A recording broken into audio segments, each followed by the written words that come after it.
కేసులు నమోదవుతున్నాయి. సెలబ్రిటీలపైన, సినీ సెలబ్రిటీలపైన, social media influencers పైన ఈ కేసులు నమోదవుతూ ఉన్నాయి. ఈ బెట్టింగ్ యాప్స్ను ప్రమోట్ చేసిన వాళ్లకు నోటీసులు జారీ చేసి పోలీస్ స్టేషన్స్కి పిలిపించి విచారణ చేస్తూ ఉన్నారు పోలీస్ అధికారులు. ఈ నేపథ్యంలో తెలంగాణ ప్రభుత్వం బెట్టింగ్ యాప్స్ ప్రమోషన్స్పై, బెట్టింగ్ యాప్స్పై కీలక నిర్ణయాన్ని తీసుకుంది. బెట్టింగ్ యాప్స్ కేసులన్నీ తెలంగాణ ప్రభుత్వం సిఐడి చేతికి అప్పగిస్తూ నిర్ణయాన్ని తీసుకున్నట్టుగా తెలుస్తోంది. హైదరాబాద్, సైబరాబాద్లో నమోదైన కేసులన్నింటినీ ఇప్పుడు సిఐడి అధికారులు విచారించబోతున్నారు. హైదరాబాద్లో 11 మంది బెట్టింగ్ యాప్స్ ప్రమోషన్ చేసిన వాళ్లపై కేసు నమోదు చేశారు. 11 మంది సెలబ్రిటీలపై కేసు నమోదు చేశారు. సైబరాబాద్లో 25 మంది సెలబ్రిటీలపై కేసు నమోదు చేశారు. అగ్ర హీరోల దగ్గర నుంచి యూట్యూబర్స్ వరకు కూడా ఈ కేసులు నమోదైన వారిలో ఉన్నారు. దీంతో తెలంగాణ ప్రభుత్వం కీలక నిర్ణయాన్ని తీసుకుంది. ఇప్పటికే ఈ బెట్టింగ్ యాప్స్ బారిన పడి ప్రాణాలు కోల్పోతున్న వారి సంఖ్య కూడా పెరుగుతుంది. నిన్న కూడా ఒక వ్యక్తి బెట్టింగ్ యాప్స్ బారిన పడి ప్రాణాలు కోల్పోయారు. బెట్టింగ్ యాప్స్లో డబ్బులు పోగొట్టుకుని ప్రాణాలు తీసుకున్నాడు. దీంతో బెట్టింగ్ యాప్స్ ప్రమోట్ చేసిన వాళ్ళందరిపైన తెలంగాణలో పెద్ద ఎత్తున ఆగ్రహం వ్యక్తమవుతోంది. వివిధ పోలీస్ స్టేషన్స్లో కేసులు కూడా నమోదవుతున్నాయి. దీంతో తెలంగాణ ప్రభుత్వం ఈ కేసును సిఐడికి అప్పగించాలి అని నిర్ణయం తీసుకుంది. మా ప్రతినిధి పెట్రిషా ఉన్నారు పూర్తి సమాచారం అందించడానికి. పెట్రిషా, తెలంగాణ ప్రభుత్వం సిఐడికి అప్పగిస్తూ నిర్ణయం తీసుకుందా? ఎస్, ఇప్పటికీ చూసుకుంటే కూడా సిఐడికి బదిలీ చేయాలంటూ కూడా పూర్తిగా విచారణ, సిఐడి చేత విచారణ చేయాలంటూ బెట్టింగ్ యాప్స్ కి సంబంధించింది కూడా పూర్తిగా అప్పగిస్తున్న తెలంగాణ రాష్ట్ర ప్రభుత్వం. ఇప్పటికీ చూసుకుంటే హైదరాబాద్ లో కూడా 25 మంది మీద కేసులు నమోదైన, అగ్ర హీరో నుంచి యూట్యూబ్ వరకు కూడా కేసులు నమోదైన. బెట్టింగ్ యాప్స్ కంపెనీస్ పైన కూడా పలు కంపెనీస్ కూడా లిస్ట్ అవుట్ చేసి కూడా వాళ్ళ మీద కేసులు నమోదు చేశారు. పలు సెలబ్రిటీస్ ని కూడా విచారించారు. కొంతమందికి నోటీసులు జారీ చేశారు, కొంతమందిని రమ్మని చెప్పారు. పూర్తిగా కూడా క్లియర్ గా చూసుకుంటే కూడా మొత్తం మీద అయితే సుదీర్ఘంగా విచారిస్తున్నారని కూడా క్లియర్ గా తెలుస్తుంది. విచారణ వేగవంతం చేశారు. మరోవైపు పంజాగుట్టలో కూడా 15 మంది మీద కేసులు నమోదయ్యాయి. మియాపూర్ లో మాత్రం 25 మంది మీద అయితే కేసులు నమోదయ్యాయి.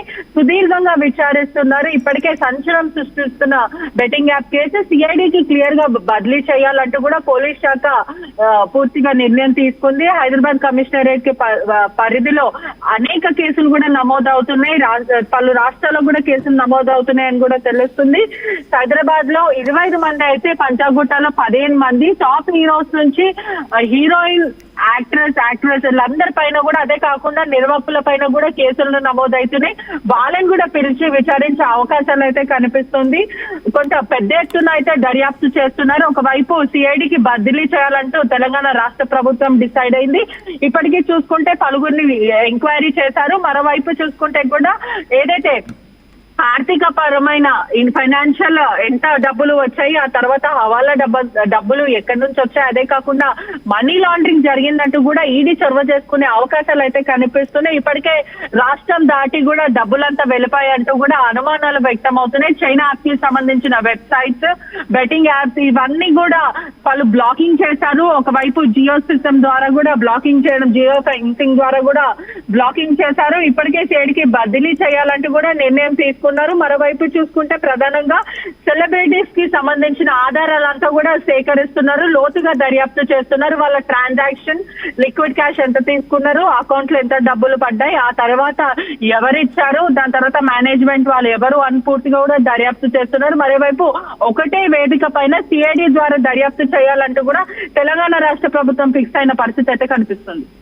అంటే సిఐడికి అప్పగిస్తే ఈ కేసులో ఎటువంటి పరిణామాలు చోటు చేసుకునే అవకాశం ఉంటుంది? ఇప్పటికే వివిధ పోలీస్ స్టేషన్స్లో కేసులు నమోదయ్యాయి. కొంతమంది ఆ పోలీస్ స్టేషన్స్కి వచ్చారు, మరికొంతమంది రాలేదు, నోటీసులకు కూడా రియాక్ట్ కావట్లేదు.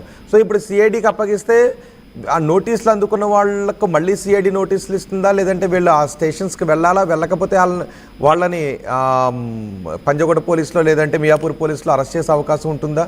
ఒకవేళ సిఐడి ఎంటర్ అయిన తర్వాత ఇప్పటికే నిర్వాహకులపై కూడా ఎవరైతే ఈ యూఆర్ఎల్స్ ఎందుకు బ్లాక్ చేయడం లేదంటూ మాట వినిపిస్తున్నాయి. వీటన్నిటిపైన ఏదైనా ఒక నిర్ణయం తీసుకునే అవకాశం ఉంటుందా? ఎస్, ఖచ్చితంగా సిఐడి క్రిమినల్ ఇన్వెస్టిగేషన్ డిపార్ట్మెంట్ కూడా పూర్తిగా సుదీర్ఘంగా విచారిస్తుంది. ఆ తర్వాత యూఆర్ఎల్ ఏదైతే బ్లాక్ చేయలేదో ఇప్పటికే సైబర్ బ్యూరో అయితే క్లియర్ గా చెప్పింది. సైబర్ సెక్యూరిటీ బ్యూరో వాళ్ళు చాలా క్లియర్ గా చెప్పారు, ఏదైనా లింకులు ఓపెన్ అవుతున్నా మా దృష్టికి తీసుకురండి, మేము అవి ఖచ్చితంగా బ్లాక్ చేస్తాం. ఎందుకంటే జీపీఐ తప్పుగా పెట్టి కూడా వీళ్ళు రన్ చేస్తున్న పరిస్థితి అయితే కనిపిస్తుంది అంటూ కూడా చెప్తున్నారు. మరోవైపు జియో ఫెన్సింగ్ కూడా చేశాము. ఏదైతే పక్క రాష్ట్రాల్లో పనిచేస్తున్న యాప్స్ వన్స్ తెలంగాణ వచ్చిన తర్వాత జియో ఫెన్సింగ్ ద్వారా కూడా యాప్స్ అన్ని కూడా బ్యాన్ అయితే ఆ తర్వాత మళ్ళీ పక్క రాష్ట్రం వెళ్తే కానీ ఓపెన్ కావు. ఇప్పటికే చూసుకుంటే 113 బ్లాక్స్ అయితే చేసాం యాప్స్ అంటూ కూడా ప్రధానంగా చెప్తున్నారు. ఇప్పటికే చూసుకుంటే ఎన్ని సంవత్సరాలు లీజ్ అగ్రిమెంట్ చేసుకున్నారు, దానికి ఫినాన్షియల్ ట్రాన్సాక్షన్స్ ఏంటి, ఎవరెవరు ఎంతెంత తీసుకున్నారు, లిక్విడ్ రూపంలో ఏదన్నా జరిగిందా, మనీ లాండరింగ్ ఏదైనా ఉందా, ప్రధానంగా వేలాది కోట్ల రూపాయలు ఉన్నాయి. కాబట్టి ఇప్పటికే ఇమ్రాన్ గానీ హర్ష సాయి అబ్స్కాండింగ్ లో ఉన్నారు. వీళ్ళకి సంబంధించిన డీటెయిల్స్ అంతా కూడా సిఐడి కూపీలాగే ప్రయత్నం చేస్తుంది.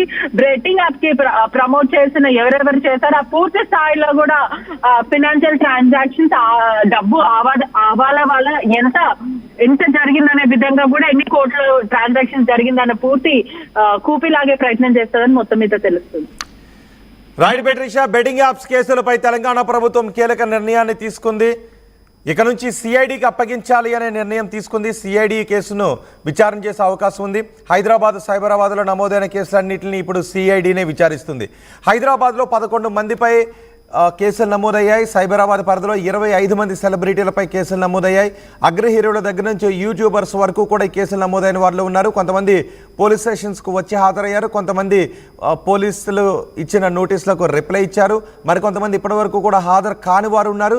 సో ఇక నుంచి వీళ్ళందరినీ కూడా సిఐడి విచారించే అవకాశం ఉంది. కేవలం సెలబ్రిటీలు, సోషల్ మీడియా ఇన్ఫ్లుయెన్సర్స్ మాత్రమే కాదు, బెట్టింగ్ యాప్స్ నిర్వాహకులపైన, యూఆర్ఎల్స్ పై కూడా ఒక కీలక నిర్ణయాన్ని తీసుకునే అవకాశం ఉందని తెలుస్తోంది. మీ సివిల్ సర్వీసెస్ కలను సాకారం చేసుకోవడానికి Vishnu IAS academy, general studies prelims come mains batch, anthropology, sociology, PSIR option